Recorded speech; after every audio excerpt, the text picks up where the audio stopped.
Hi, so welcome back to Off Court with Job Sport. This is episode 5. It's been a long time coming, but I'm super excited to introduce Filippo. Hello, From Mental Tennis, which is a really cool company that I don't really know so much about the background, so this will be a really interesting one for me to hear about. So to start, please introduce yourself. Yeah, first of all, thank you for giving me this opportunity. Mental Tennis was born in 2009. Actually, before I was an international manager, I was working for a Swedish company, Media Planet. And in the end of the day, I was too stressed about selling. So actually, they wanted me to become an area manager from the southern part of Europe, Spain, Italy, Greece, and Portugal. And they gave me a business coach. But the thing is, I fell in love with this type of profession, and I decided to quit this job and to start up my dream. So I started with working with sports in general, and then with private people and in business. Along the time, I developed the need to really follow my dream, which was in tennis. So I decided to create a method to train players' mind, and that is mental tennis. Mental tennis is a mental training method specific for tennis players and coaches. I'm not a psychologist. I'm a trainer online and a coach on court. So this is my profession. Mental tennis actually has nothing to do with mental coaching, because our aim, our goal is to make you reach autonomy on court. So we'll teach you how to find solution instead of focus on problems. So basically, we give you tools online with our training formation, and then on court we are coaches. So we check that you are doing the right thing. We check that you, with a strict follow-up, that you can do exactly what we teach, what we've been teaching you. Yeah. Very cool. Thank you. And was there a main motivation behind starting the company? Did it come from a personal experience? Yeah, exactly. Yeah, that's really something that I'm ashamed to tell, but it's true. It's a personal motivation. I mean, I remember when I was a little kid, I was competing, and actually I was winning 6-all, 5-0, 30 love. And suddenly, I was about to win, and suddenly this fear, this tremendous anxiety, my girlfriend came to watch me, and I was completely blocked, and I felt like a hell inside. I felt like, oh my god, I could not play anymore, and actually I was not able to play anymore. That was unbelievable frustrating for me. And from that time I decided to study everything concerning tennis, and that was my big motivation, helping people not to feel this hell while they are competing. And you know what I'm talking about. I guess every tennis player knows. I was very it was the one thing that I really struggled with when I played as a youngster, was the mental side. I did not know how to manage my emotions, and no one ever really showed me either. It wasn't something, I did many hours of physical training and practice, but the mental side was not something that I was ever put emphasis on, which is why I really love your company. Yeah, I mean, the main difference is we are not supposed to solve problems in depth. We are not psychologists, so we don't have anything to do with solving problems with your relationship with your mom or with your dad or whatever. We just train the intention as much as a muscle. So with us, you go on court and you train your forehand, your backhand, and your mind. And it's a long-term perspective, but for sure you will get results, because you will learn how to train your mind. So we'll give you practical tools. So this is the main difference.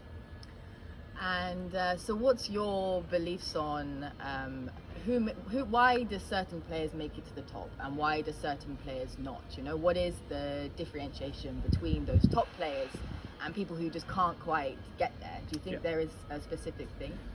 In my experience, I can say without any doubt that top players, they are able to use their minds as a powerful ally. And other players, they just play by instinct or because they have a great talent, but they are not able to use their minds. Not only in the strategical part, but also like a kind of self-talk they need to have in the crucial moments, and they are not using it. So yeah, the main difference in my opinion is mental. Yeah, no, I would agree on that one. And do you find through your courses and the clients that you have come along, there is one or a few main things that people really struggle with? Is there something specific? Yeah, I mean, they struggle a lot with when they are competing. They struggle a lot in the crucial moment. They are not patient. They want to escape from the rally. This is one of the most common errors they do. And this because unconsciously they leave the tennis game as a Mortal Kombat. When it's not. It's just a tennis game, and you need to refresh your mind and enjoy that it's just a tennis game. It's just meant to be also fun and enjoyable. Yeah, it has to be enjoyable. If you lose fun in tennis, you will play worst. If you have fun, you play better. So that's why it's very important how to use your self-talk. And people, they know about self-talk, but they are not able to use it when they are competing. Because normally what I've been noticing is that they teach about this tool, but then they just teach. Then they don't go and follow up on court. Practice. Are you using it? Why you're not using it? What are you telling to yourself? Because a lot of girls, they say, come on, it's not enough.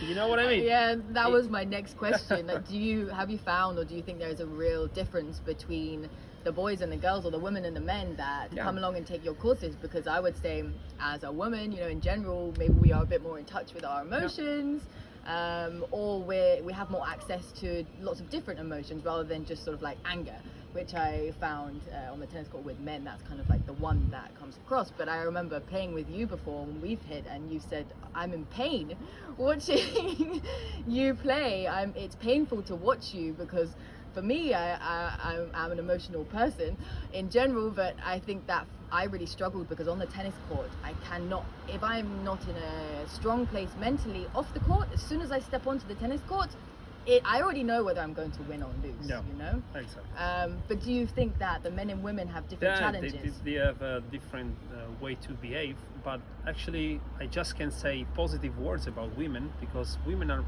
in my experience, more open mind. Men, they want to play the part of the cool, they don't need it, but in the end of the day they need it, like every tennis player. And when a woman decides to make mental tennis, she's very serious, she's very disciplined, and she really follow me and give me trust, and that's how it's supposed to be. I mean, without trust, I cannot work on everybody, not only a specific client. So actually, there are 3 conditions that I've been asking to clients. First of all, total trust. I'm not here to to gain your trust. You have to give me your trust.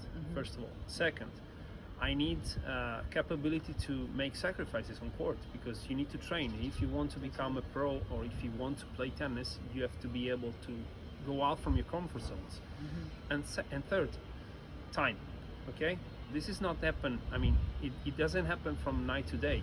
You need to train your mind like another shot, like a forehand or backhand. So it takes time. And people, they think they don't have time, because nowadays people, they just want all at once. Instant. So it's not working. So if you are able to give me these 3 conditions, I'm completely sure you will improve a lot.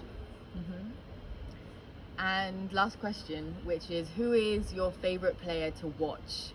Who do you admire when you're seeing in the top pros their mental game on court? I must confess that my favorite player is Rafa Nadal. I've been studying it. There is a lot of mental tennis inside this. Inside this metal, a lot of I captured his secret also because I've been to Rafa Nadal Academy a lot of times, and also Novak Djokovic, who actually trains here. So he's not abroad. Why? Simple, because they use their mind, not only on the strategic side, but also they have a lot of mental soundness, and they have understood that mind is like you have to train your mind, a muscle. You have train your intention. So if, for example, if you have to do something, you have to do it. Okay, your game, your comfort zone is to play on the baseline, but if you need to go on the net because you need to put some pressure on your opponent, and you don't do it, you will lose the match. They do it. They go out from the comfort zone. They have, they're brave, and that's what I like the most.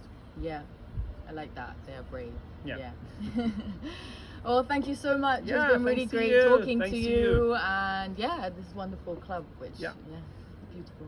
One So day thank we'll you. play here. Yeah, You are my exactly. guest. Thank you. Thanks to you.